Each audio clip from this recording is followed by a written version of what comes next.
bonjour. D'abord, مرحبا بجميع الأساتذة والإخوان والأخوات. Et dans le cadre, bien sûr, des activités qu'on organise dans le cadre de l'Observatoire et dans le cadre de la Faculté des sciences de l'éducation, nous sommes ravis d'accueillir parmi nous, je dirais, à la fois un intellectuel, mais aussi un praticien. Un intellectuel parce que c'est un homme de réflexion qui a fait beaucoup de réflexions sur beaucoup de thèmes. Un praticien parce qu'il a eu beaucoup de missions et entre autres la mission de directeur de l'Agence nationale de lutte contre l'analphabétisme. Bien sûr, on veut sortir, je dirais, du débat limité, intellectuel, au sein de l'université et on s'ouvre vers des compétences externes. Vous allez me dire pourquoi le directeur de l'agence. Moi je vais vous dire, ça c'est une perception personnelle, une évaluation personnelle, parce que je vais vous le présenter, c'est Abdessamih Mahmoud. C'est quelqu'un qui a occupé énormément de postes. Mais j'ai suivi ce domaine depuis 1990. J'étais consultant auprès de la Banque mondiale et ce que j'ai constaté, c'est que c'est Abdessamih qui est le directeur général avec son équipe, et ça il faut le souligner, ont fait un travail extraordinaire. Malgré, bien sûr, les résistances, malgré, je dirais, les obstacles. Il a fait un travail extraordinaire au niveau de la gouvernance et au niveau du management. Et moi, j'estime, ça c'est personnel aussi, ce qu'il a fait en 2 ans ou 2 ans et demi n'a jamais été fait depuis l'indépendance à nos jours. C'est une estimation, parce que le grand problème, c'est comment mettre en œuvre les organes de gouvernance, mais comment surtout établir la liaison entre la cognition et la gouvernance. Ça, c'est un point essentiel et très important. D'un autre côté, on était dans une culture organisationnelle. Et la même organisation a fait de telle sorte à changer cette culture. Ça, c'est des constats personnels.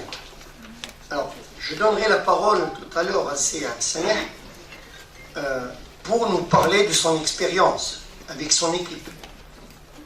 Quelles sont les réalisations, quels sont les obstacles qu'il a rencontrés, comment il a fluidifié la mécanique pour pouvoir instaurer un système de gouvernance et un système de management.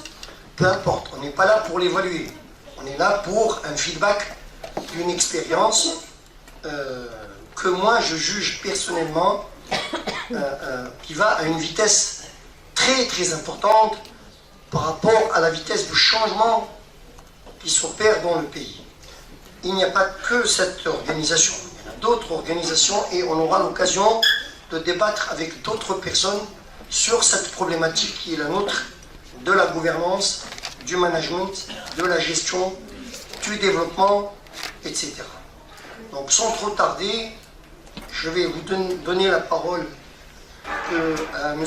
Abdessamih, le directeur général de l'Agence nationale de lutte contre l'analphabétisme, pour donner d'abord son vécu, son expérience, les résistances, tout ce qu'il a rencontré pour établir des mécanismes institutionnels et cognitifs, bien sûr, afin de dynamiser et la gouvernance et le management.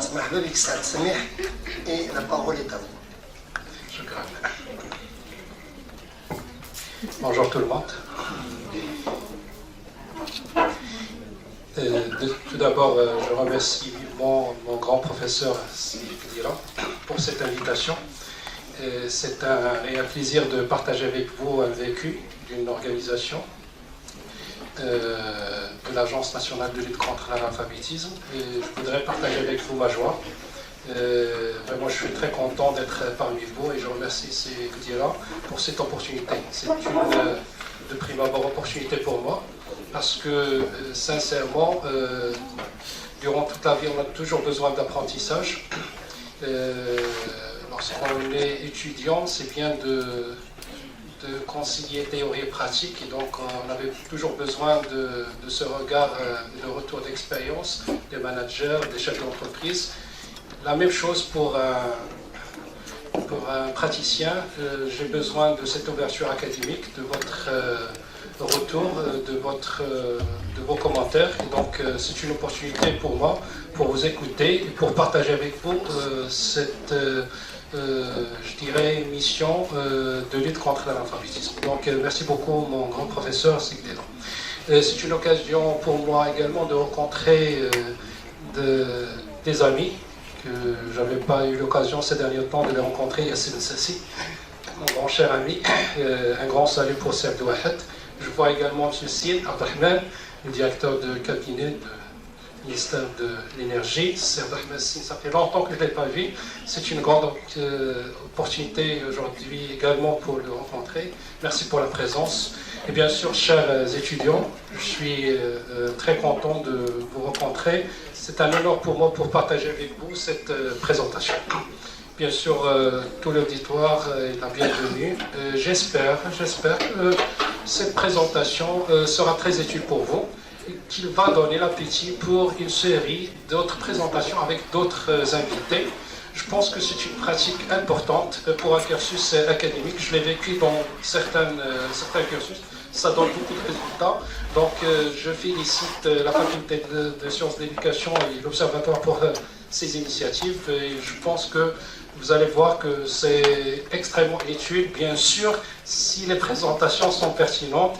Et si les présentations répondent à vos besoins, et si ces présentations sont de qualité, et donc j'espère que je sois à la hauteur de vos attentes. Voilà.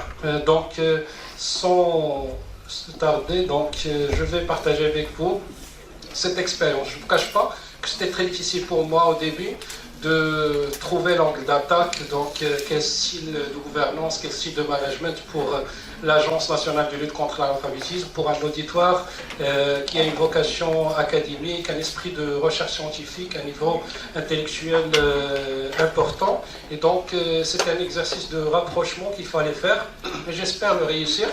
Et donc voilà, l'angle d'attaque il est traduit dans le plan de présentation. Donc, je vais essayer dans une première partie de partager avec vous l'Agence nationale, de présenter plutôt l'Agence nationale de lutte contre l'analphabétisme. De quel établissement s'agit-il? C'est quoi ses missions, ses finalités? Quelle est son histoire? Et surtout, quels sont les défis posés pour cette agence qu'il fallait relever, bien entendu, avec l'appui de l'équipe, ça a été dit par mon professeur, et également avec l'appui des partenaires. Deuxième partie, ça sera le style de gouvernance. Je vais essayer de répondre à cette question en se référant à quelques repères, je dirais théoriques, mais également la pratique et le vécu à sa place. Déjà, j'annonce ce premier enseignement que j'ai tiré de cette expérience, de ce vécu professionnel. L'expérience et la pratique également, c'est une grande école, c'est une université, c'est une enceinte de formation. On a toujours besoin de la doctrine théorique, mais également le vécu nous donne toujours des vécus et des enseignements. L'angle d'attaque par rapport à ce point, c'est les établissements publics. Donc l'Agence nationale de lutte contre l'analphabétisme est un établissement public. Et donc il y a un code de bonne gouvernance des établissements publics. Et donc je me suis dit, pourquoi compliquer la vie? Donc il y a un référentiel qui existe, qui a été élaboré par le ministère des Finances. Bien entendu, et ça a été rédigé par des experts, des praticiens qui se sont inspirés de la doctrine. Et donc il y a des repères quand même importants qu'il faut respecter, qu'il faut suivre. Et donc, je vais vous présenter le style de gouvernance qui a été adopté par l'agence en se référant à ce code de bonne gouvernance. La troisième partie, c'est le style de management. Il y a beaucoup d'écoles, beaucoup de pensées d'écoles et beaucoup de théories là-dessus. Il n'y a pas, comme vous le savez mieux que moi, bien sûr, vous êtes les mieux placés pour aborder ces questions, mais de point de vue d'un praticien, je vais essayer de faire cet exercice de matching et de rapprochement entre la théorie et la pratique. Il n'y a pas une recette magique, mais il y a des repères, comme vous le savez. Et donc, c'est quel style de management qui a été adopté par l'agence. Vous le savez qu'il n'y a pas un style meilleur que d'autres, mais il faut choisir le bon style par rapport à la situation concernée. Donc, il faut maîtriser la situation tout d'abord, il faut la bien cerner, il faut la bien cadrer avec les instruments adéquats. Il ne faut pas rater le diagnostic, il ne faut pas rater l'environnement, et donc pour adapter le style de management. Donc, est-ce que c'est un style directif, participatif? Il y a un certain nombre de typologies que vous le connaissez, et donc comment l'agence a appréhendé cette question? Je vais essayer de répondre cette grande question en se focalisant sur 2 points. Quelle était la stratégie menée par l'agence?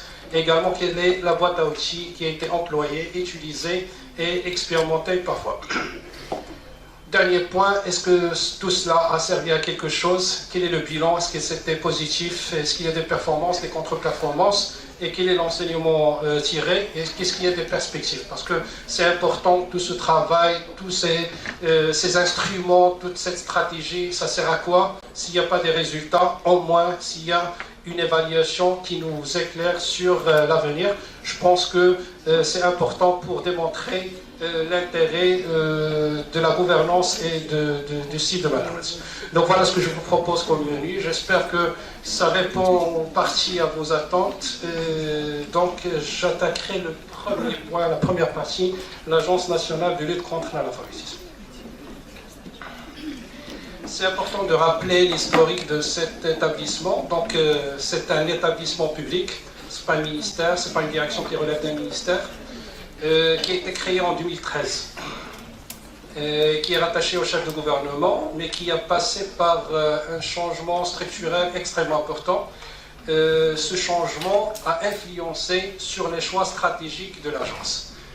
Ces changements avaient un grand impact sur la prise de décision et sur les options stratégiques qui ont été menées. Et donc c'est important de prendre un petit moment pour les partager avec vous de façon, je dirais, très profonde. En 1991, il s'agissait d'une division qui était rattachée au ministère chargé des Affaires sociales. 6 ans après, c'est une direction, c'est un rang un peu supérieur qui relevait d'un autre ministère, c'est le ministère de l'Emploi et de la Formation professionnelle. 5 ans après, c'est un secrétariat d'État. Donc c'est plus important qu'au grand. Ça traduit, je dirais, l'importance de ce secteur pour le Maroc, mais en même temps, ça donne une autre image sur le style de management et la structure organisationnelle qui a été adoptée. Vous le savez très bien, l'organisation, la stratégie doit être portée par une organisation, et donc l'organisation traduit la stratégie derrière. 5 ans après, il y avait une déclaration du gouvernement, c'est la volonté de créer une agence nationale de lutte contre l'analphabétisme sous forme d'un établissement public. On va voir que cette décision n'a été concrétisée sur le terrain qu'en 2013, donc 6 ans après. Il y avait l'annonce, il y avait le concret, c'était en 2013. Mais avant, en 2011, il y avait, je dirais, la publication de la décision officielle de la création de l'agence. Et entre-temps, il y avait un changement également. Le secrétariat d'État n'est plus à l'ordre du jour. Il y a une direction de lutte contre l'analphabétisme qui est chargée de ce dossier qui relève du ministère de l'Éducation.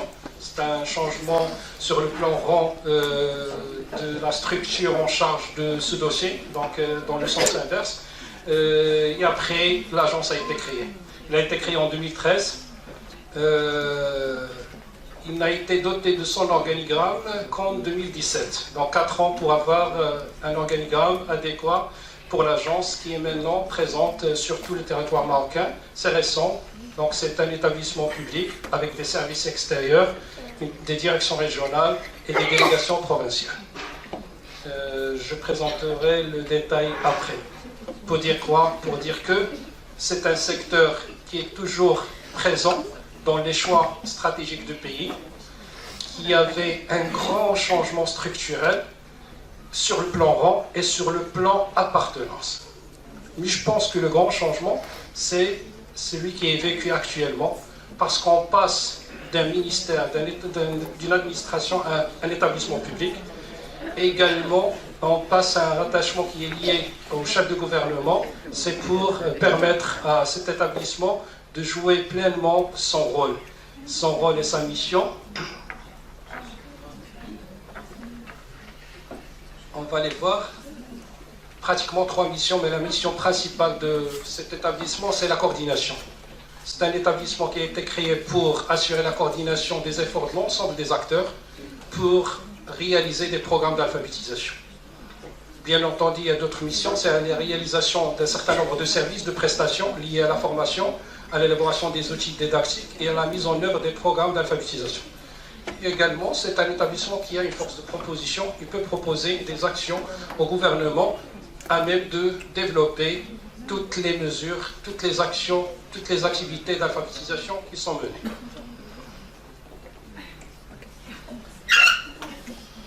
C'est un établissement public qui doit rendre compte à des organes de gouvernance. Le premier organe, c'est le conseil d'administration. C'est un conseil d'administration très particulier, dans un sens très positif. C'est présidé par le chef de gouvernement et surtout il est composé par des représentants à la fois du secteur public, secteur privé, de la société civile, des partenaires sociaux. Et pratiquement il y a 40 membres du conseil et donc ça donne une valeur ajoutée au fonctionnement de l'agence. Il y a d'autres comités, c'est le comité d'audit, le comité stratégie d'investissement. Je rappelle que le Code de la bonne gouvernance insiste beaucoup sur cet aspect, que chaque établissement public doit être doté plutôt d'un certain nombre d'organes de gouvernance. Les 3 que j'ai cités, c'est commun à la majorité des établissements publics. Chacun a son rôle. Le conseil d'administration, c'est pratiquement le conseil de gestion de l'établissement. Le comité stratégie et investissement, c'est l'espace qui appuie l'agence dans les choix stratégiques. Et le comité d'audit, donc c'est le comité qui s'assure de la mise en œuvre effective d'un certain nombre de règles et de mesures. Il y a une charte de fonctionnement du comité d'audit. Il y a un règlement pour le comité stratégie, donc pour la tenue des réunions, pour l'ordre du jour, pour l'invitation des membres, pour le rôle des membres et pour le système de prise de décision. L'agence s'appuie sur ses ressources humaines. Et deuxième enseignement tiré, je vais l'annoncer tout de suite, c'est que la ressource humaine a toute sa place dans tout style de gouvernance, de management, dans le sens positif ou négatif. C'est extrêmement important de donner de l'importance à ce volet-là. Une bonne politique de ressources humaines, je pense qu'il peut réaliser un certain nombre de performances par rapport à tout ce qui est moyens financiers et à d'autres aspects. C'est une conviction personnelle que j'avais dans ma formation académique, mais vraiment je la confirme et je suis totalement convaincu lorsque j'avais cette modeste expérience de travailler dans des organisations, je dirais, diverses, qui m'a confirmé ce postulat. L'Agence nationale a des partenaires, et là, c'est une caractéristique de l'agence. Nous travaillons avec beaucoup de partenaires. Il y a la société civile, qui a toute sa place dans la réalisation des programmes d'alphabétisation. La moitié des programmes d'alphabétisation sont réalisés par les associations et par les coopératives. C'est un modèle marocain qui est très apprécié par rapport aux autres pays, avec un système de subvention accordé par l'État. C'est important de souligner ce point. Le partenariat entre l'État et la société civile, c'est un mode de gestion qui est présent, et qui est présent pour le secteur d'alphabétisation et qui distingue le Maroc par rapport à d'autres pays. Et c'est un point très très positif. D'autres partenaires, c'est le secteur public et privé. Il y a beaucoup de départements qui appuient l'action d'alphabétisation. Le ministère de Habous, donc c'est le premier département qui réalise des performances, des résultats extrêmement positifs. Et d'autres partenaires comme la délégation d'administration pénitentiaire, le ministère du tourisme, le secteur de l'artisanat, le ministère de l'agriculture, le ministère des pêches maritimes, l'entraide nationale, le ministère de la jeunesse et sport. Donc il y a beaucoup de départements donc, qui relèvent du secteur public et qui ont une contribution assez positive. Les partenaires techniques et financiers, croyez-moi, ils ont un rôle important ils ont une attention particulière à ce secteur. Nous sommes toujours appuyés par les partenaires techniques et financiers. Et donc, je dois quand même partager avec vous l'appui de l'Union européenne, un appui important, ce fonds d'appui budgétaire, assistance technique et jumelage. C'est le 3e programme d'appui. Il y a également l'UNESCO, il y a la coopération espagnole, il y a le PNUD, il y a d'autres partenaires, DVV International, c'est une fondation allemande. Et sans oublier l'appui de la presse, donc les médias, qui nous accompagnent, surtout ils ont un rôle important de tout ce qui est plaidoyer et sensibilisation. Nous avons un client, quoique nous sommes un établissement public, mais l'approche client, on peut dire qu'il est présente. Notre client par excellence, c'est le futur bénéficiaire.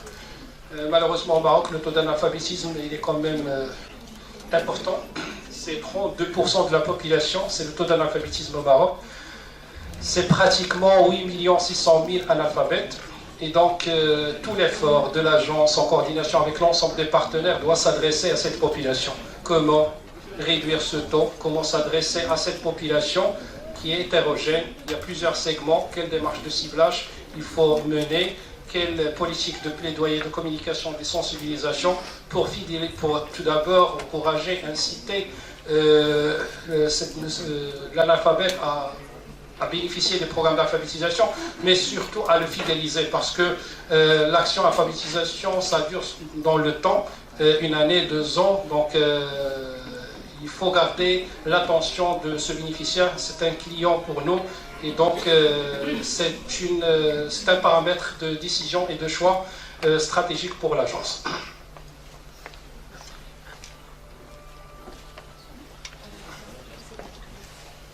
Quelle est l'organisation de l'agence? J'ai rappelé tout à l'heure, donc je vais rappeler ce que j'ai dit tout à l'heure. Donc c'est une agence qui a été créée en 2013. Il n'a été doté de son organigramme qu'en 2017, mais c'est un organigramme important qui va faciliter la tâche et la mission à l'agence. Donc l'agence est un établissement public. Il est composé d'une administration centrale, des directions régionales et des délégations provinciales. L'administration centrale, nous avons 4 départements, 15 services, 12 directions régionales, donc direction régionale par région, et 54 délégations provinciales. Je pense que c'est une présence organisationnelle importante. Quelle était la logique derrière? C'est une logique de répartition des rôles entre le central, le régional et le provincial. C'est une mission, comme vous le voyez, qui s'adresse à une population large, hétérogène, présente sur tous les territoires du Maroc.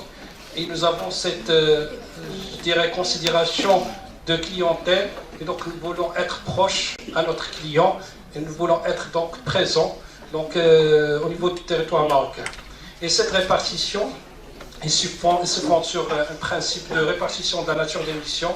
L'administration centrale, donc c'est la conception, l'orientation et l'encadrement.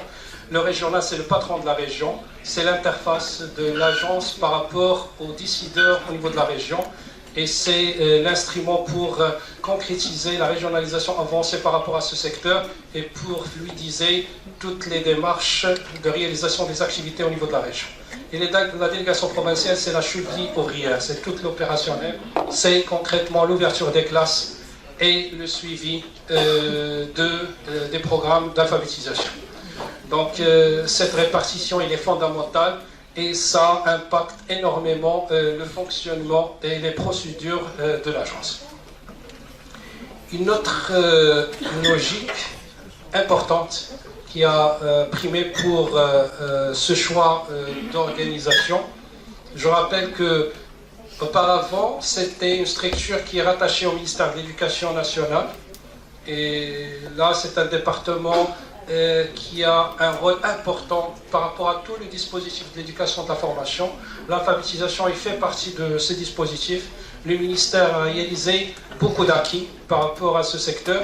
Et maintenant, il y a notre repositionnement stratégique. L'objectif, c'est de donner un nouvel élan et surtout d'accélérer le rythme de réalisation parce qu'on n'a pas le choix. 32%, c'est un taux important. Le modèle marocain par rapport aux autres pays arabes, africains, reste un bon modèle en termes, donc c'est une, je dirais, c'est pas une appréciation personnelle, mais c'est une appréciation des autres pays. Il a quand même des bases pour gérer, pour maîtriser la gestion de ce secteur.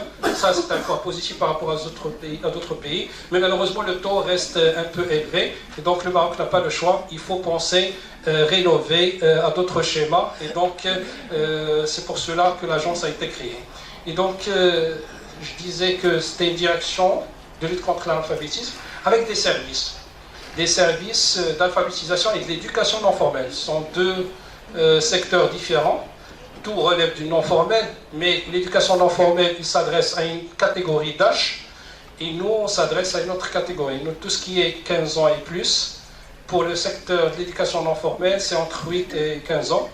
Et donc, cette direction, donc, de lutte contre l'analphabétisme, donc, travailler avec des services au niveau des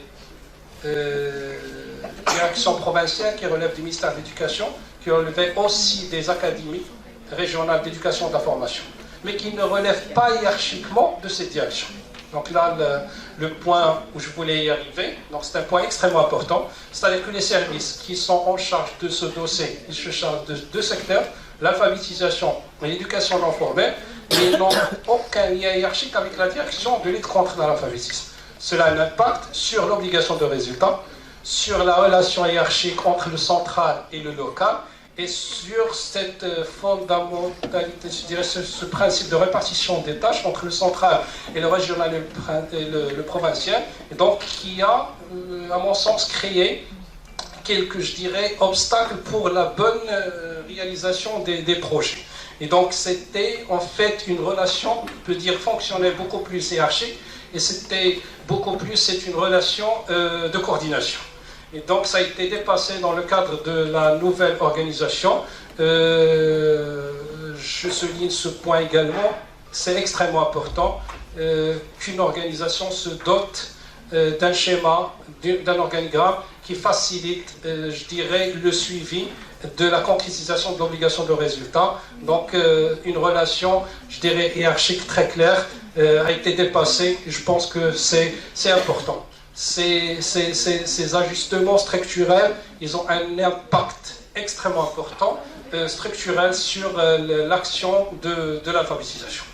Et donc voilà, notre organigramme, donc il y a des directions régionales, on vient de lancer les appels à candidature, des responsables ont été nommés, on n'a pas couvert toutes les structures, mais déjà c'est important, donc 10 directeurs régionaux sont nommés sur 12, 37 délégués provinciaux sur 54, 4 chefs de département et 8 chefs de service.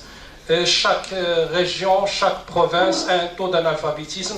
C'est la mission principale, c'est de mener toute action qui va permettre de réduire ce taux. Donc la mission, elle est très claire. Nous avons un responsable, nous avons un taux d'analphabétisme.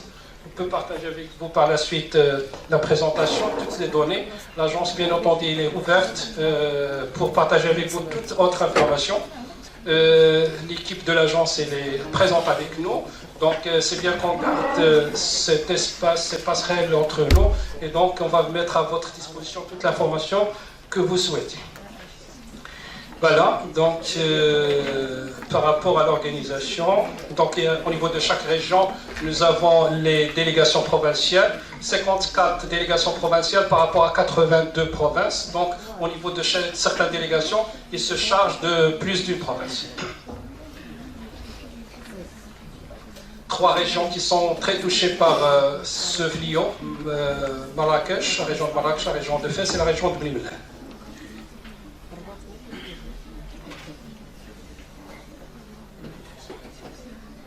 Je passerai donc par rapport à l'organisation de détail. Voilà de façon sommaire l'organigramme. Donc nous avons des services rattachés à la direction, tout ce qui est audit et contrôle gestion, tout ce qui est inspection et informatique. Nous avons 12 directions régionales, 54 délégations provinciales. La logique des choix de département, donc il y a le département cœur de métier et le département support. Et le cœur de métier pour nous, c'est tout ce qui est coopération. tout ce qui est ingénierie de programme et tout ce qui est stratégie et évaluation. Parce que la mission de coordination, le meilleur instrument par excellence pour la réaliser, c'est le système de partenariat, c'est le système de coopération. Donc c'est un métier pour nous. Le suivi évaluation, c'est important parce qu'on doit s'assurer que les choix stratégiques qui ont été effectués se réalisent dans la bonne voie. Et l'ingénierie de programme, c'est important. Notre métier, l'ingénierie de formation et l'andragogie, c'est le cœur de métier également de l'agence. L'andragogie, c'est, comme vous le savez, c'est l'éducation des adultes. Les adultes ont une spécificité particulière. Et donc, c'est pas comme l'académique, c'est pas comme le scolaire. L'adulte, il se distingue par rapport à l'étude, par rapport à l'autre catégorie, par, je dirais, deux caractéristiques. Donc c'est l'esprit de critique positive. Donc il ne peut pas accepter toute approche de bancarisation, toute approche de partage de connaissances parce qu'il a un vécu. Donc il a le vécu, il a cet esprit de retour. Donc il faut capitaliser. Il y a une doctrine, il y a l'andragogie. Donc il s'intéresse à ce volet. Il y a beaucoup d'ouvrages, il y a beaucoup de références là-dessus. Et l'agence, elle doit être un centre d'expertise dans ce domaine, dans le domaine de l'andragogie et de l'ingénierie de formation. Et c'est la meilleure également manière pour assurer la coordination, c'est pour encadrer toute l'activité, pour répondre à des normes andragogiques requises. Voilà, donc j'ai donné un aperçu sur l'agence, sur son historique et sur ses missions. Maintenant, quel était le point de départ? Donc j'avais l'honneur d'être à la tête de cet établissement 17 mars 2016, donc bientôt 3 ans. C'était une bonne expérience grâce à l'appui de l'équipe et de tous les partenaires. Et si vous le permettez, je partagerai avec vous l'image que j'ai trouvée à ce moment-là, donc en 2016, de façon très brève. Donc en termes d'opportunité, c'est une opportunité importante pour le pays. Donc il y a une volonté à haut niveau. Il y a un plan gouvernemental également qui traduit cette volonté et qui a inscrit l'alphabétisation dans le plan d'action gouvernemental, et donc avec un objectif très clair. Malheureusement, il y a des menaces. Pour moi, 2 risques majeurs. C'est le retour à l'analphabétisme et l'abandon scolaire. Ça influence malheureusement négativement notre action. Nous avons des faiblesses donc, à l'époque. Donc, cette agence présentait malheureusement un dilemme. C'est une structure récente avec des arriérés. Malheureusement, c'est le cas. Des arriérés de dossiers de paiement, donc beaucoup de dossiers. Ça influence sur la gestion. On était malheureusement prisonniers de la petite gestion, si vous le permettez le terme. Et donc, beaucoup de réclamations. Et donc, il y a une phase transitoire qu'il fallait gérer avec l'absence de cet organigramme et également non-achèvement du processus d'institutionnalisation de l'agence. C'est pas facile de créer une structure. C'est une autre expérience. Si vous allez poser la question, quel résumé de votre expérience? C'est une expérience de construction. Construction d'une organisation, c'était nouveau pour moi, mais c'était très apprenant. C'est toujours le cas d'ailleurs. Et quelles sont les forces? C'est une nouvelle structure sous forme d'établissement public. Un établissement public offre quand même des souplesses managériales, des souplesses de gestion, des possibilités de réaliser également des financements. Et c'est rattaché au chef de gouvernement pour dire qu'on peut réaliser cette coordination avec tous les départements. Et donc c'est un positionnement plus confortable. Voilà l'image. Ça pose des questions, ça permet de poser des défis. Et donc je l'ai résumé ainsi. Le premier défi, c'est qu'il faut gérer un dilemme entre la phase transitoire, où il y a des arriérés, il y a absence des services extérieurs, et il y a ce basculement entre un département et un autre. Notre défi, c'est quelle stratégie donc il faut adopter, comment maintenir l'implication des acteurs. C'est un risque important, c'est une opportunité, un risque pour moi. Donc notre mission, c'est la coordination, on travaille avec des acteurs, il faut les impliquer, il faut les faire adhérer, mais il faut maintenir cette adhésion. C'est le maintien qui est le plus difficile que de faire adhérer les acteurs. Quel mécanisme donc de coordination? J'ai parlé de partenariat, de la coopération, il y a d'autres mécanismes. Et quelle structure organisationnelle? On n'avait pas ce schéma clair à la tête au début. Il faut le défendre. Un schéma organisationnel doit obéir à des règles managériales, effectivement, mais en même temps, il doit traduire une stratégie, il doit prendre en considération les exigences de l'environnement. Quelle politique des ressources humaines? là, je reviens à ma conviction, la ressource humaine, c'est la clé. Et donc, il fallait prendre en considération un certain nombre de paramètres. Et il s'agissait des fonctionnaires du ministère de l'Éducation nationale qui travaillaient dans une culture, dans un climat, et qu'il fallait assurer ce changement pour un autre établissement public. Et tout le monde n'a pas la visibilité sur la bonne configuration, sur la réelle configuration, la véritable configuration de l'établissement et quel style de management, quel statut de gestion des ressources humaines. Est-ce que c'est le même statut de gestion plutôt du personnel avant de parler de la gestion des ressources humaines? Et donc ce sont des questions qui se sont posées et qu'il fallait accompagner par une politique adaptée des ressources humaines. Et deux autres défis, pour moi les plus importants, qui ont été, je dirais, posés et qui sont toujours posés, chaque jour, chaque minute, chaque, je dirais, semaine, chaque mois, c'est quelle politique de conduite de changement. Comme vous le constatez, c'est un changement important. C'est un changement de structure, c'est un changement de manière de faire, c'est un changement sur tous les plans. Et donc, comment conduire ce changement? Comment le réussir? Comment parfois gérer la réticence? Ça a été dit par mon professeur, c'est un élément également important. Pourquoi cette réticence? C'est dû à quoi? Est-ce que c'est dû à un manque d'information, à l'absence d'une politique de conduite de changement, parce qu'il y a effectivement des obstacles exogènes, des obstacles endogènes? Quelle est la cause et comment en dépasser?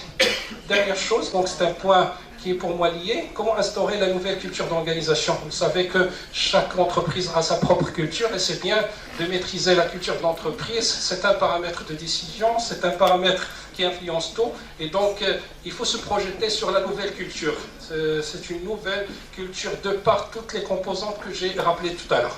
Donc, voilà les défis posés. Et je pense, vous pouvez partager avec moi ce constat, que ce sont des défis, en grande partie, ont une vocation managériale et une vocation qui est liée au système de gouvernance. Et donc, je pense que c'est la base pour répondre aux questions quel style de gouvernance et quel style de management il fallait adapter et adopter. Donc, ça ramène à la deuxième partie, à la réponse à la première grande question posée par rapport au thème d'aujourd'hui. Quel style de gouvernance pour l'ANLCA, l'Agence nationale de lutte contre l'analphabétisme? Donc, on s'est référé au code de la bonne gouvernance. Donc, on a eu la chance d'avoir ce code. C'est une bonne chose. Le ministère des Finances a déjà anticipé et a déjà ce souci d'harmoniser les pratiques des établissements publics, tenant compte bien sûr des spécificités de chaque établissement. Il y a des établissements à vocation sociale, à vocation productive, des grands établissements, de petits, de moyens. Et donc, c'est un code qui est, je dirais qu'il y a 5 composantes ou bien 5 repères. Première des choses, c'est l'obligation de rendre compte. Donc, les établissements publics se doivent de rendre compte aux partenaires, aux autres partenaires. Donc, nous, on doit rendre compte en premier lieu au conseil d'administration, au comité de stratégie et d'investissement, comité d'audit. Donc c'est déjà organisé, c'est déjà acté dans des chartes qui organisent notre travail. Il faut rendre compte également à notre partenaire, la société civile. C'est un partenaire privilégié pour nous. Et donc chaque année, on essaie d'organiser des rencontres institutionnelles avec la société civile pour les écouter également, pour rendre compte et pour partager avec eux. Actuellement, avec la nomination des nouveaux responsables, maintenant c'est une mission qui est réalisée par les responsables des services extérieurs et ça va être institutionnalisé. Et chaque année, une rencontre au début de l'année, une rencontre à la fin de l'année, de façon institutionnelle, un pour partager, pour communiquer, pour sensibiliser et deux pour rendre compte. Nous avons également l'obligation de rendre compte, ce n'est pas une obligation, mais c'est une opportunité de rendre compte aux partenaires techniques et financiers. Nous avons un financement de l'État, mais nous avons un financement et un appui technique des partenaires techniques et financiers. Et donc, on est toujours preneur pour organiser des réunions, soit de restitution, de partage avec ces partenaires techniques et financiers. Nous avons également l'obligation de rendre compte au ministère des Finances. C'est un secteur subventionné par l'État. Et donc, également avec la nouvelle approche budgétaire, la gestion axée sur les résultats, maintenant c'est le budget par destination. Et donc, nous devons défendre un budget par rapport à des performances souhaitées. que nous ne devons par la suite rendre compte pour voir l'état d'avancement de ces performances. Et donc c'est un exercice que nous menons avec le ministère des Finances, et qui est également un acteur principal et qui avait un grand appui pour ce projet. C'est un partenaire qui n'a pas uniquement cette vocation pour nous doter des moyens financiers, mais également par d'autres types de moyens. L'organigramme, pour moi, c'est en quelque sorte l'un des moyens accordés à l'agence. C'était par le ministère des Finances, la simplification des procédures pour réaliser nos missions, des procédures qui sont parfois impactées par des règlements comptables et financiers. Donc le ministère des Finances, il a un appui considérable à ce niveau, et ça se réalise dans le cadre de cette phase de l'obligation de rendre compte. Le schéma cible, c'est d'avoir un système de contrôle de gestion. C'est finalement le système qui facilite cette réédiction de comptes par mon appréhension. Nous avons un service, il n'est pas encore doté d'un responsable, mais il est doté par une personne qui maîtrise bien son travail et qui est en train de construire ce système. Donc vous voyez que nous sommes toujours dans la phase de construction qui est importante. Et donc ce schéma, c'est le schéma cible pour nous, pour maîtriser toutes les composantes de réduction de comptes. Deuxième point, pour quel style sont les attributs pour moi de style de gouvernance pour l'agence, c'est la transparence. Alors, le code stipule que l'action et la prise de décision sont dans une certaine mesure ouvertes à l'examen critique des autres acteurs de l'administration, du Parlement, de la société civile et parfois d'institutions et autorités extérieures. Donc nous, on est toujours interpellés par des questions parlementaires, c'est une bonne chose, c'est une occasion pour partager ce que nous faisons, pour expliquer certaines décisions, pour argumenter certaines positions et pour communiquer. Le texte de création de l'agence exige également que l'agence doit avoir son rapport d'activité annuel qui doit être communiqué à tous les partenaires, au conseil d'administration et également au Parlement.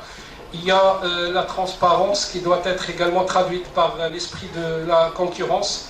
Toutes nos actions doivent en grande partie être actées dans le cadre de la concurrence, que ce soit notre relation avec la société civile, donc c'est les appels à projets, c'est les appels à manifestation d'intérêt, et également par rapport aux fournisseurs, c'est dans le cadre des appels d'offres, donc tous les instruments et les dispositions afférentes, tels que le programme prévisionnel des achats et les procédures de transparence qu'il faut respecter. Un autre instrument pour nous, pour la transparence, c'est le système d'information et la dématérialisation. Je peux le dire avec toute la fierté, c'est l'un des points forts de l'agence. C'est grâce à un travail d'une équipe je dirais, très compétente, très engagée. Nous avons pu dématérialiser le processus de partenariat avec la société civile. Ça a facilité énormément les procédures. Ça a permis de signer les arriérés avec de grands résultats. Et c'était un couronnement lors du prix MTS qui est organisé chaque année par le ministère de la fonction publique. Donc l'agence a eu, je dirais, un prix d'encouragement grâce à ce système d'information et grâce à cette composante de dématérialisation. L'efficacité et l'efficience est également un repère de bonne gouvernance dans le cadre du code. Donc les établissements publics devraient s'attacher à une prestation de qualité, notamment dans les services rendus aux citoyens, et veiller à ce que leurs prestations répondent aux désirata de l'action publique. Donc tout ce qui est qualité et prestation de services. Donc dès le départ, on était aligné avec les grandes orientations en termes de réclamation et des services d'accueil. Nous avons instauré un système d'accueil avec tout le dispositif numérique qui suit, et également la qualité. C'était un axe fondamental dans le cadre de notre stratégie qui a été matérialisée dans le cadre d'un feuille de route adopté par le conseil d'administration. La qualité d'apprentissage, on doit respecter les normes qualité là-dessus, donc c'est un chantier ouvert. La simplification des procédures, c'est à la fois touche la qualité, également le service rendu. Nous avons lancé ce chantier. On a commencé par la procédure la plus principale, c'est le partenariat avec la société civile. Et donc tout le processus dématérialisé qui a accompagné ce travail. mais en parallèle, nous sommes en train de finaliser notre manuel de procédure. Et bien entendu, l'approche client, donc pour nous, le bénéficiaire, on doit lui offrir plutôt un service client. Et dans le cadre de notre stratégie, nous avons un axe sur l'adéquation de l'offre de la demande qui est mis en relief. Nouvel état d'esprit, c'est l'inversement de raisonnement, c'est le besoin qui détermine. Là, vous connaissez cet aspect mieux que moi dans le cadre de l'ingénierie de formation, dans le cadre de l'ingénierie de compétences. C'est pas l'attente, c'est pas l'offre, c'est en fait la demande, c'est plutôt le besoin, c'est l'écart entre ce qui est actuel et ce qui est attendu par rapport à un alphabet. Et donc, cette approche a permis de mettre en place un certain nombre d'actions. Ça a commencé par le ciblage, ça a commencé par le système d'information géographique. Nous avons un prémisse d'un système d'information géographique qui nous donne donc une cartographie sur ce filion jusqu'à au niveau de tout le territoire jusqu'au niveau de la commune. Et nous avons développé une démarche de ciblage qui nous a permis de dégager un certain nombre de critères qui ont défini un certain nombre de segments. Tout cela, ça a permis par la suite d'arrêter ou de définir plutôt le portefeuille des programmes d'alphabétisation à mettre en place. On ne peut pas alphabétiser tout le monde par le même programme. C'est ça le principe. La prospectivité, donc, c'est anticiper les problèmes qui se posent à partir des données disponibles et des tendances observées, ainsi que d'élaborer des politiques tenant compte de l'évolution des coûts et des changements prévisibles. Là, il y a, en termes d'études prospectives, j'ai eu la chance de trouver ça, qui était déjà réalisé avant mon arrivée. Donc, ce sont des études de simulation et des prévisions par rapport au taux d'analphabétisme. C'est mouvant. Et en même temps, par rapport au modèle qu'il faut suivre pour réduire ce taux, par rapport à des projections arrêtées, définies. Et donc, ça facilite la prise de décision en termes d'objectifs et en termes de réalisation. Également, il y a la place des études et des recherches scientifiques. Il y a une commission scientifique qui accompagne l'agence dans son travail. Et l'agence s'est ouverte sur les universités. Nous avons 5 ou 6 conventions de partenariat avec les universités. Et la conviction derrière, c'est que la recherche, les études ont leur place pour cet aspect, je dirais, d'études prospectives. Également par rapport à d'autres créneaux. C'est un domaine commun, c'est un carrefour de plusieurs domaines, de la sociologie, de l'andragogie, de la psychologie, de l'ingénierie de formation. Et donc nous avons toujours besoin de ce regard académique, de la recherche scientifique. Et également, il faut se projeter dans l'avenir, il faut anticiper. Voilà quelques piliers sur lesquels on table beaucoup pour répondre à cette composante. Enfin, pour la bonne gouvernance, c'est la primauté des droits. Nous sommes un établissement public, nous sommes soumis à des lois, à des règlements, à des arrêtés. Nous avons une loi de création, nous avons des décrets d'application, nous avons des notes circulaires, nous avons une note qui organise le partenariat avec la société civile, mais également nous avons un grand besoin pour accompagner nos chantiers par un arsenal juridique adéquat. Donc c'est un chantier qui est également ouvert et inscrit dans la feuille de route. Ça concerne donc la première partie qui est le style de gouvernance. Donc en résumé, c'est par rapport au repère du code de la bonne gouvernance. Maintenant, quel style de management? Je rappelle la situation. Donc c'était une situation au départ c'était une situation d'urgence. Donc beaucoup de dossiers d'arriérés, beaucoup de réclamations de partenaires et un changement d'organisation. Donc on n'avait pas le choix, c'est le style directif qui a dominé, on n'avait pas le choix. Pour moi, je pense que c'est partagé, il n'y a pas un style meilleur que d'autres, mais il faut adapter le style. Et donc on a travaillé dans un cadre vraiment style directif qui a permis je dirais, de réaliser de très bons résultats. Les arriérés ont été assignés à 70%. Et les réclamations également, il y a une grande, je dirais, une diminution de nombre de réclamations. Et le changement d'organisation a été accompagné par la suite. Donc la phase 2 et la phase 3, c'est pratiquement deux phases importantes qui se ressemblent. C'est la phase de stabilisation où on a élaboré plutôt une feuille de route qui matérialise notre stratégie et qui a été adoptée par le conseil d'administration. Donc vous voyez que notre style de gouvernance est un peu parfois différent par rapport aux autres établissements. Donc il faut que cette feuille de route soit validée par le conseil d'administration. Et donc nous avons 25 chantiers dans le cadre de cette feuille de route. Donc ce sont des chantiers clairs et définis, et avec une vision, je dirais, claire. Et donc, ça donne l'appétit, le goût à une approche participative. Avec une autre phase, c'est la mise en place des services centraux extérieurs. C'est récent, donc nous avons de nouveaux responsables qui ont été nommés au niveau central, régional, extérieur. Il y a des compétences, ce sont des gens qui ont exercé dans le domaine, qui ont un savoir-faire, également un savoir-être. Donc, la compétence, elle est là. Les missions sont claires, les projets sont identifiés. On peut, pourquoi pas, se mettre dans le pipe de la délégation. On peut déléguer certaines missions au patron de la région et également aux responsables, à la cheville ouvrière, aux délégués provinciaux. Voilà, donc le choix des styles, il était, je dirais, arrêté par la situation, par les conditions, et donc pour moi, j'avais pas le choix, c'était acté en fonction de la réalité. Quel style de management? Donc j'aimerais bien partager avec vous donc la stratégie. Donc c'est une feuille de route 2017-2021.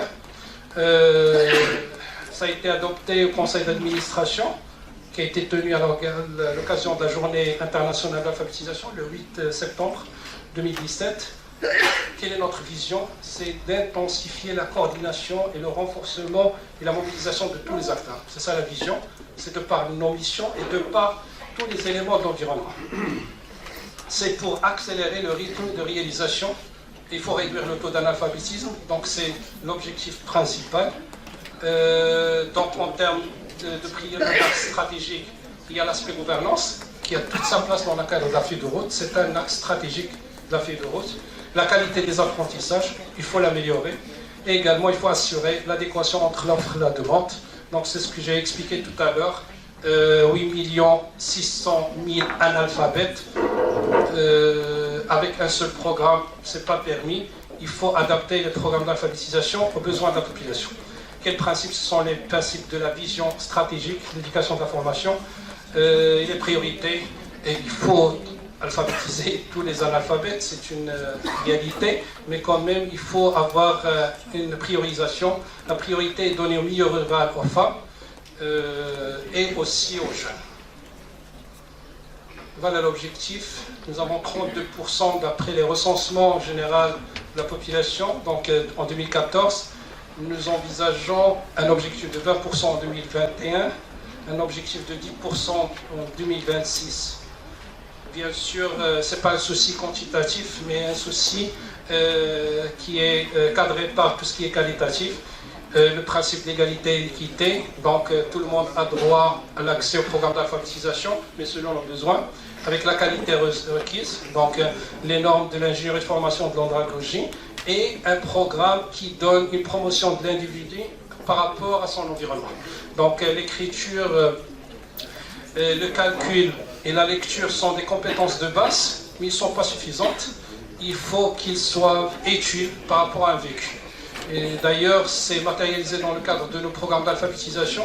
Nous disposons actuellement de 6 programmes d'alphabétisation.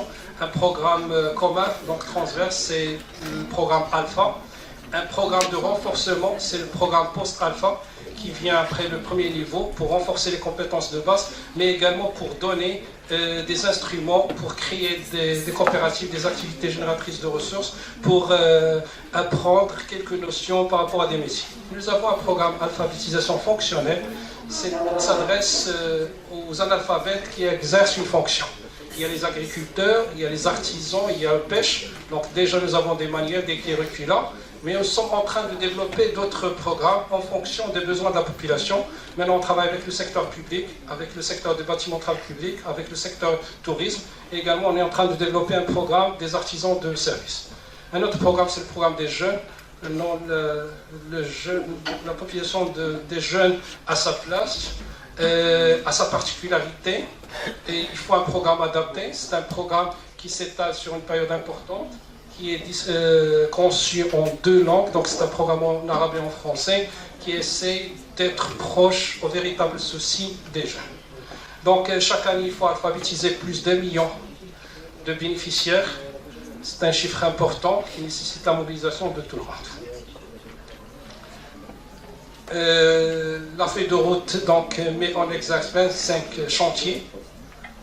Pour l'axe gouvernance, il y a 10 chantiers. Pour l'axe de l'apprentissage, la qualité, 5. Et pour le dernier, c'est 10 chantiers. Donc, pour la gouvernance, tout ce qui concerne l'institutionnalisation de l'agence et les outils de gestion. Donc, les outils de gestion en termes de manuel de procédure, en termes de contrôle-gestion, contrôle interne, dématérialisation, les instruments juridiques. Ça concerne donc 2 choses, l'aspect organisationnel et l'aspect outils de gestion. La qualité des apprentissages concerne en premier lieu les programmes d'alphabétisation. Il faut avoir des programmes adaptés et respectant une approche andragogique. En plus des programmes, il y a la formation. Donc, la chaîne de valeur d'alphabétisation ne concerne pas uniquement l'alphabétiseur, mais il y a une chaîne derrière. Il y a le formateur de l'alphabétiseur, il y a l'ingénieur de formation, il y a le chargé d'évaluation, il y a toute une chaîne. Il faut s'assurer qu'ils travaillent de la même manière, c'est-à-dire qu'ils travaillent selon les normes. Et donc la formation a un rôle extrêmement important à jouer là-dessus.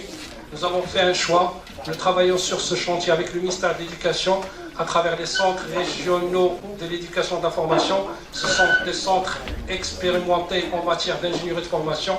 Il y a l'infrastructure également technique. Et donc, dans le cadre du partenariat avec le ministère, on est en train de développer un chantier, bien entendu, avec l'appui des partenaires. Il y a le DVV international, il y a l'Union européenne, et il y a d'autres partenaires qui vont nous appuyer par rapport à ce chantier. Et dernier élément qui concerne la qualité, c'est les passerelles. Les passerelles avec le système formel. Donc, je parlais du système non formel, du système formel. Donc, un certificat d'alphabétisation, son importance également, c'est dans sa valeur. Donc, qu'est-ce qu'il permet aux bénéficiaires? Quelle est sa valeur par rapport au système formel? Sinon, qu'est-ce qu'ils permettent donc, pour accéder à ce système formel? Et donc, nous travaillons également là-dessus avec le ministère pour évaluer notre certificat et pour combler le déficit avec le système formel. Dernier axe, 10 chantiers, ça concerne l'adéquation de l'offre et de la demande. Donc, ça concerne tout ce qui est axe ciblage tout ce qui est axe ciblage, tout ce qui est axe analyse des besoins, et aussi l'aspect plaidoyer, sensibilisation, et également le e-learning. C'est une composante pour assurer une bonne adéquation de l'offre et la demande. 30 secondes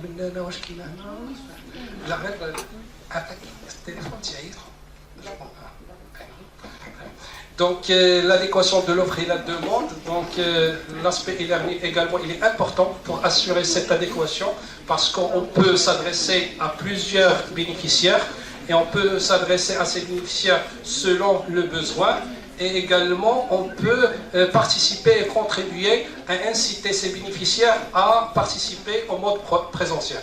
Nous avons une première expérience,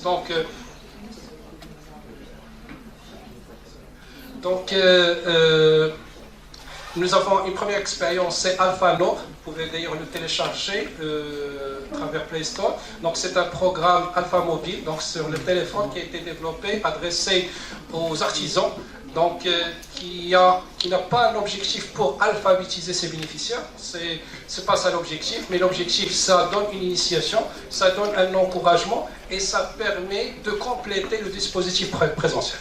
Donc voilà, grosso modo, les chantiers qui sont menés dans le cadre de notre stratégie. Quelle boîte à outils qui est utilisée? Donc concrètement, ce style managérial, comment il est matérialisé? Il y a une approche, il y a un système de gestion, il y a une conduite de changement. C'est la composante la plus principale, c'est cet aspect conduite de changement. vous l'avez bien constaté, vous l'avez bien remarqué, que c'est un changement structurel important et qu'il fallait accompagner, qu'il fallait conduire, parfois avec prudence, parfois avec beaucoup de motivation. Et donc, c'était l'un des aspects qui ont, je dirais, cadré notre boîte à outils. Alors, en termes d'approche, on a adopté la démarche planification stratégique, c'est la gestion par projet. C'était également, c'est pas un effet de mode, quoique pour un espace académique c'est ancien, mais pour un espace professionnel parfois ça donne l'image que c'est un effet de mode, mais c'est le contexte qui le dicte. Pour avoir votre budget maintenant, c'est la gestion axée sur les résultats, donc il faut avoir des objectifs, il faut avoir des indicateurs pour avoir les moyens. Également par rapport à notre mission, nous avons un taux d'analphabétisme, c'est l'objectif principal. Je ne pense pas qu'on a notre choix que d'arrêter des projets avec des indicateurs et avec un système de suivi. Voilà l'approche qui a été arrêtée. Donc nous avons des objectifs, nous avons des projets. Vous avez bien constaté qu'il y a 25 chantiers avec des indicateurs, avec un système de suivi. Nous avons un service d'études et de planification qui a cette mission donc d'élaborer le plan d'action et de s'assurer qu'il se réalise selon les indicateurs arrêtés. La conduite de changement avec une bonne politique RH et une bonne politique communication, c'est important. La communication et l'adaptation de la politique RH. La politique RH, moi je la résume dans les 3 mots-clés que vous les connaissez: une attribution, une contribution et une rétribution. Donc il faut dès le départ clarifier l'attribution de chaque personne. Donc on parle de référentiel des emplois et des compétences, ce n'est pas encore élaboré pour l'agence, c'est nouveau, on l'a fait uniquement pour les postes de travail. Et donc il faut commencer par le commencement. Quelle est la mission attendue pour chaque personne qui est affectée à l'agence? La contribution, donc quelle est sa valeur ajoutée? Donc le mode projet y contribue. Donc voilà l'indicateur, voilà la mission. Est-ce qu'on a pu réaliser notre contribution? Et par la suite, donc la rétribution. Donc c'est par rapport au système, je dirais, de rémunération et de motivation. La communication, il a un double, je dirais, trait pour le ministère, pour l'agence. Une communication pour déjà renforcer la cohésion de l'équipe de l'agence, c'est un défi majeur pour l'agence. Maintenant, il y a pratiquement une évolution en termes de nombre de ressources humaines de 32 personnes à une centaine de personnes, et bientôt on sera dans 130 personnes avec des profils hétérogènes. D'accord? Et donc, il faut s'assurer de la cohésion de l'équipe autour de la même mission, de la même vision, de la même manière. Bien sûr, la marge d'innovation, elle est permise, mais dans un cadre professionnel, je pense que la communication a son rôle. Nous sommes, je dirais, pas trop satisfaits de cette composante, mais on est conscient que c'est un point qui peut faciliter cette conduite de changement. La formation, ça concerne l'équipe de l'agence et également tous les acteurs. Le renforcement des capacités, c'est l'une des missions de l'agence. Il y a un service de renforcement des capacités de l'ensemble des acteurs. On travaille avec beaucoup d'acteurs et je pense que la formation également, c'est un mécanisme de coordination. Ça facilite le langage avec nos partenaires, ça facilite la mission. Je donne l'exemple de la société civile qui est porteur du projet de réalisation des programmes d'alphabétisation. Il a 2 missions, la mission de mobilisation et la mission d'apprentissage, mais il faut la doter de tous les instruments de travail, il faut la soulager de toutes les missions qui concernent l'administratif et le support, et je pense que le renforcement des capacités aide énormément là-dessus, et donc permet à l'association d'être centrée sur sa véritable mission. Donc voilà l'aspect approche et l'aspect conduite de changement pour le système de gestion. Donc nous avons un plan d'action, nous avons des tableaux de bord qui sont ce qu'ils sont. On ne peut pas prétendre qu'ils répondent aux normes, loin de là. Toujours nous sommes dans la construction, nous avons un système de reporting hebdomadaire pour l'activité quotidienne des départements. Nous avons un certain nombre des indicateurs qui sont développés par le service de contrôle-gestion, mais c'est toujours, je dirais, dans la phase embryonnaire, donc ça mérite quand même beaucoup de professionnalisme, ça aide beaucoup pour l'agence, et donc nous y travaillons. Et enfin, il y a un manuel de procédure, donc c'est une phase de construction, on ne peut pas faire tout en même temps. On s'est concentré sur la procédure principale, c'est le partenariat avec l'association, c'est dématérialisé, c'est simplifié, c'est rédigé. Maintenant, on est dans la généralisation du manuel de procédure selon les normes. C'est un chantier déclenché, en cours de réalisation, et pour moi qui est dans la bonne voie. Mais toujours pour nous, le système, la boîte à outils, le système cible, c'est de parvenir à ce véritable système de contrôle de gestion et de contrôle interne. Ce sont deux concepts managériaux. Malheureusement, pour un environnement professionnel, ça reste toujours un effet de mode, mais nous avons l'opportunité avec l'équipe, c'est une quand même conviction. On peut partager ce langage à l'intérieur de l'agence et on a simplifié les concepts. Pour nous, un contrôle de gestion, c'est des objectifs réalisés ou non réalisés, en analysant les écarts et en identifiant les leviers d'action. Le contrôle interne, c'est des objectifs probablement seront entravés par des risques qu'il faut dépasser par les moyens requis, soit on les partage, soit on les annule, soit on les atténue. Et donc notre ambition, c'est que notre système de gestion soit, je dirais, formalisé dans le cadre d'un système de contrôle-gestion et contrôle interne. Voilà, donc j'espère que je donne quelques éléments de réponse aux deux grandes questions de la conférence: quel style de gouvernance et quel style de management pour l'agence. Je vais terminer par quelques éléments de bilan. Est-ce que ça a servi à quelque chose? Où on est par rapport à nos objectifs? Quelles sont les perspectives et quels sont les enseignements tirés? Donc le bilan, 9 chantiers sur 25 sont réalisés, 4 sont dans un état avancé, 4 avancements moyens et 8 en cours de préparation. C'est la 3e année de la feuille de route sur 5 années. Par rapport au nombre de bénéficiaires, c'est pour la première année qu'on dépasse 1 million de bénéficiaires. Il y a une évolution, mais on n'a pas encore atteint l'objectif arrêté. C'est un bilan donc par rapport au nombre de bénéficiaires qui donne une conclusion, c'est que la majorité des bénéficiaires sont des femmes. Il y a une hétérogénéité des acteurs, mais la grande partie des réalisations, c'est la société civile et le ministère des Habous. Par rapport aux perspectives, donc la feuille de route, il cadre nos perspectives, c'est une bonne chose pour nous, il y a une visibilité. Je peux dire que c'est l'un des points forts de l'agence, c'est quand même il y a une visibilité. Et donc nous allons toujours travailler sur la bonne gouvernance, sur la qualité des apprentissages et l'adéquation entre l'offre et la demande. Donc nous avons cette ambition de mettre en place un système de contrôle de gestion interne et la création des passerelles entre le système formel et non formel, et également ce respect de l'objectif initial d'alphabétiser plus d'1 million chaque année. C'est-à-dire d'avoir une chaîne industrialisée d'ouverture des classes d'alphabétisation. C'est un défi majeur par rapport à cet axe. Enseignement à tirer. Le mot-clé pour moi, c'est le changement. C'est pas facile de conduire un changement, surtout pour le cas de l'agence, avec tous les ingrédients de changement structurel qu'on a vécu. L'environnement, ça pèse lourdement. Il y a toujours cette capacité d'adaptation à l'environnement interne et externe qui est toujours sollicitée pour d'autres cas. Ça peut être le cas pour toutes les organisations, mais croyez-moi, pour l'agence, c'était un paramètre qui a sa place. Les ressources humaines, donc c'est un élément clé, et donc nous avons tous les défis donc d'avoir quel est le profil idoine pour l'agence et d'avoir cette cohésion d'équipe. Et enfin, la reconnaissance et le remerciement. Je dois quand même reconnaître l'appui d'un certain nombre de partenaires, les remercier. Le ministère de l'Éducation nationale, il y a le ministère des Finances, il y a les autres partenaires. Donc, je suis désolé si j'ai oublié de ne pas citer les autres, mais je dois quand même les remercier en profitant de cet espace, de passer ce message qui est important. Et bien sûr, je vous remercie pour votre attention. J'espère que je t'ai long.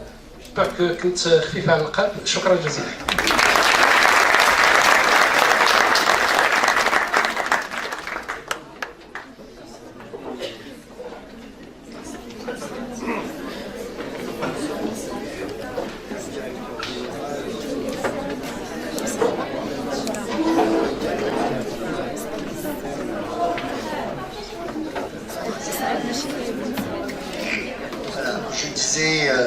Merci beaucoup, M.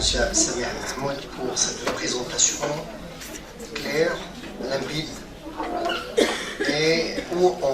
retrouve énormément d'ingrédients de nos programmes. Oui, voilà. Comme quoi, les composantes de notre programme sont là dans la réalité. Alors, je ne vais pas reprendre les éléments, je dirais, qui ont été cités. Je dirais tout simplement qu'il y avait plusieurs chantiers à la fois. Ça, c'est le premier constat. Deuxième constat, il y avait une structuration. Donc, il fallait passer d'une ancienne culture à une nouvelle culture. Troisième constat, il y avait des éléments à apurer. C'est-à-dire, il y avait des arriérés. Et Dieu sait, lorsqu'une institution commence dès le départ avec des arriérés, cela va impacter négativement la dynamique enclenchée par le changement. Alors, tous ces éléments, bien sûr, il fallait instaurer, excusez-moi, des procédures. Donc, un mécanisme à la fois externe, interne et externe. Il fallait trouver le point de fluidité avec le ministère des Finances.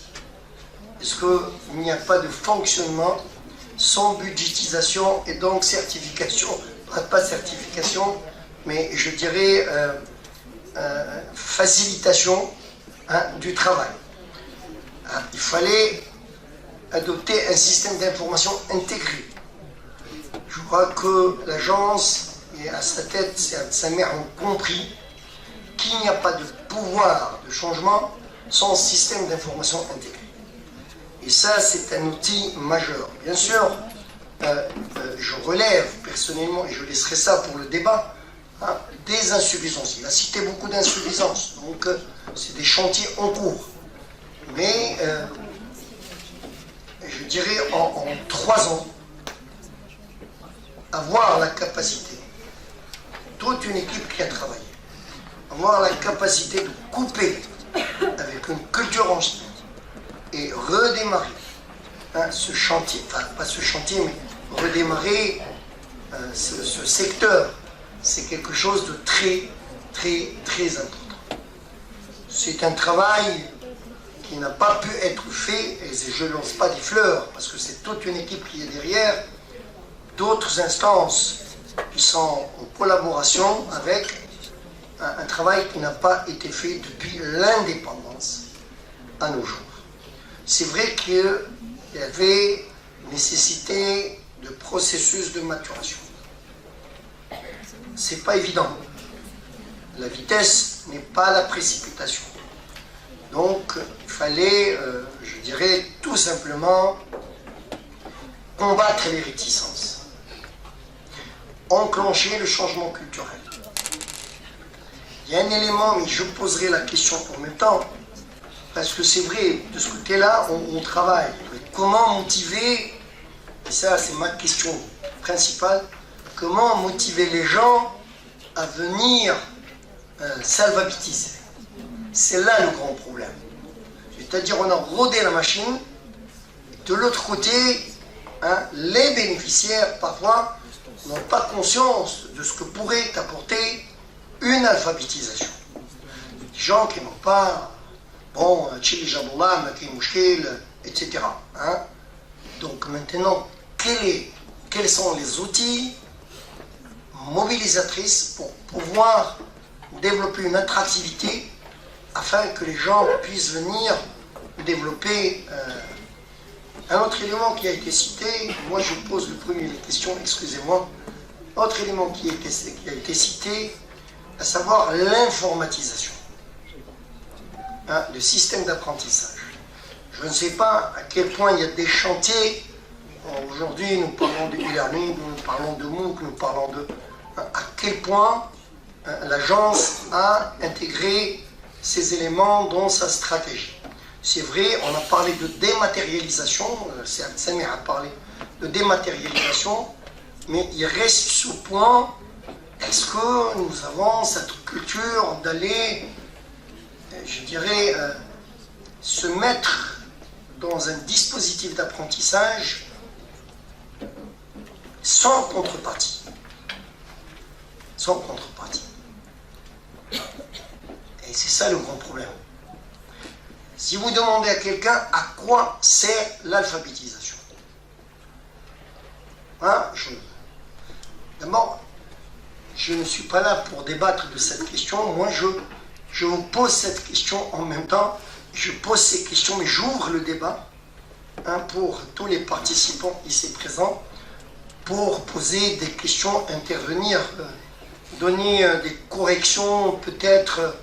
Donc le débat est ouvert. Je vais prendre des noms qui vont intervenir, mais je préfère, s'il vous plaît, si vous n'avez pas une intervention précise, posez des questions précises. Voilà, je le dis gentiment. Je compte sur votre intelligence, ça il n'y a rien à dire, hein, pour pouvoir dire je serai capable de rédiger les questions ou les commentaires que vous aurez à faire pour l'intervention d'El Samir. Voilà, le débat est ouvert.